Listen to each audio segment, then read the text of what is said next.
Officers are using a high-tech toy to crack down on crooks, but is it illegal? Federal courts in California recently allowed law enforcement agents to place GPS devices on cars of suspected criminals. News 9's Jacqueline Sitt tells us how this affects Oklahomans and what it means for your right to privacy. You can keep track of every move on Sky News 9 HD and our storm chasers, and it's proven to be effective on catching crooks for Midwest City Police with their bait trailers. We've had great success with our GPS tracking program involving stolen trailers. But when it comes to placing GPS devices on personal vehicles, that's the issue in question in the recent federal appeals court ruling in California, when judges there made the decision to allow agents to place trackers on cars without a court's permission.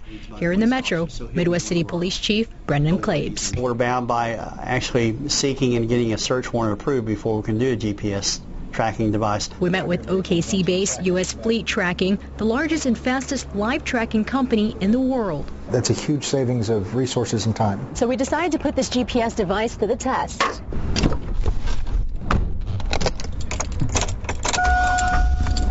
And it can track how fast you're going. At 15 miles an hour.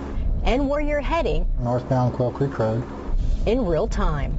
It was just natural that they start using it to track criminals as well, simply because of the huge amount of time that's being spent doing stakeouts and things like that. What you envision police work as being is a huge, huge time burner, and those are your tax dollars that are paying for that. Then there's the issue on whether it violates a person's privacy. Supporters say it's no more intrusive than following a car, but it depends on who you ask. Even if you're not in a vehicle, even if you're not carrying a cell phone, it's conceivable that with enough cameras, you can be tracked as you walk somewhere. I understand both sides of the argument. You know, if I was a defense attorney, I certainly would say it's a violation of the Constitution and someone's personal rights, privacy rights. And so I think there's a keen balance there, but the point to the public is if you're not doing anything wrong, why would you care in the first place? Jacqueline Sitt, News 9.